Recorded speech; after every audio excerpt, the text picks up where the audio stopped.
Hey everyone, just another quick video here since there has been a lot of questions. So I got a list of questions here. I'm gonna go through them one by one. So the first one is, a lot of people want to see how easy it is to open it to the max angle and to take it off and on, and whether if you can flip it back to right with the Apple Pencil.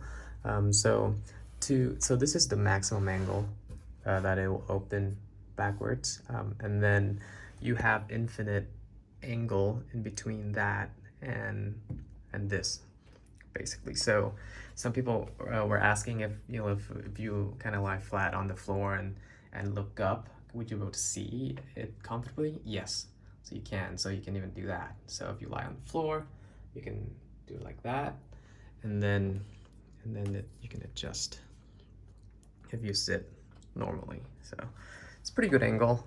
Would be nice if it were to lean a little further back, but this would do. And you cannot use one finger open, but you can adjust it pretty easily, right? With one hand, and close it. You cannot open it with one hand really, because yeah, the hinge is pretty solid. So yeah, so I'm gonna have a hard time here to open it, but once I open that, that's fine. You can adjust it pretty easily with one hand. Yeah, so, and also to take it off, it's really seamless. It's kind of like the old Folio keyboard. You really just pull it, right? And then it's that. And then also the material is exactly the same, I would say, as the Folio keyboard. And yeah, pretty much the same. And then when you want to attach it back, you simply just snap it back and it's gone. So a lot of people ask if you can flip it all the way back to use with the Apple Pencil. You cannot. So this is as far as it's gonna go. It doesn't go any further. So if you want to, use it as the paper to take some notes, you have to take it out and put it on the table and use your pencil to write it. So otherwise, I'm just gonna put it back here. So that was the first one. The second one is, does it still work with a regular mouse? So I have another Bluetooth remote here connected. So, and with this trackpad using this, and yes, the external mouse also still works while you have the trackpad and the keyboard connected. And it does rotate with the keyboard on attached. So if you rotate the iPad, it will rotate to that orientation. So that was another one. Can you use a keyboard with the case on? So I can't think of any case that would allow you to do that, just simply because of the smart connector here in the back. So if a case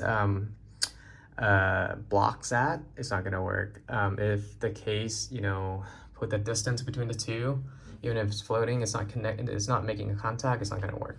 The keyboard itself doesn't have a battery, so yeah, it just relies on that smart connector. So you have to have make a contact between that and the iPad for this to work. And again, the trackpad is a mechanical, not haptic engine. So it's a real clicky trackpad. So let me put this back, snap it back on here. I can do it with one hand. I'm gonna unlock that. So multitasking with the keyboard. So yep, you can do multitasking, just pretty much basically the same as any other with or without the keyboard. You can drag and drop there, and you can adjust the angle, not the angle, the size of the windows, pretty much the same as you would normally. One complaint though that I have is that when you do the multitasking, so you can enable the tap to click, right? So that's pretty natural for a lot of people. But when let's say you want to click and hold this icon and move it up to do the multitasking, you have to actually click down on the trackpad, so like that, and then move up. push down, hold, and then move it up. You cannot just like tap, double tap and then drag it. So if I were to double tap it and drag it, it's gonna register as you clicking on it, and it's not gonna allow you to drag the icon. So that's a minor annoyance for me. Probably not a lot of, not an issue with a lot of people.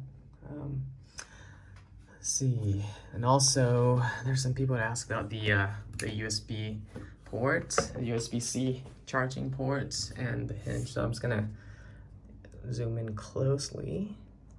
That's the construction of the keyboard, and I'm just gonna, the clicky feel. It feels great. It's a good keyboard, especially for a tablet. And here is the USB-C charging port. Again, it does not allow any data transfer, just simply just for charging only. And just to demonstrate that, I have an external USB-C display. I'm gonna attach that. I'm gonna connect it to the port. Let's see. So that it doesn't register. Okay. So, however, if I were to connect it using the iPad's actual USB-C port, it should register. Bam. So again, it doesn't allow for a data transfer at all. However, it allows for charging. So this is just the USB-C charging cable. I push it in there. Oops. Hard time doing it with one hand. So, all right, and now it charges. So that's, and this is what it looks like when you have it connected to the pass-through charging ports with the iPad and the Magic Keyboard.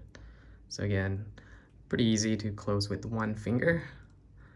Look down there. All right, actually 2 fingers, and then that. So again, look of it, and it's only on the left side and nothing on the right side. And yeah, a lot of people ask about the weight. I still don't have a kitchen scale. I do have it at home back in Dallas, but I'm stuck in Thailand for the moment because of the COVID. And I don't know the exact weight, but I think it's about roughly twice as heavy as the old Smart Folio keyboard. So, and yep, that's it for this video. It's about 11 p.m. here, so I'm gonna upload this video and go to bed. So I'll answer some of the questions tomorrow. So if you guys have any questions, feel free to post them, and then I'll try to answer them as much as I can. All right, thanks guys.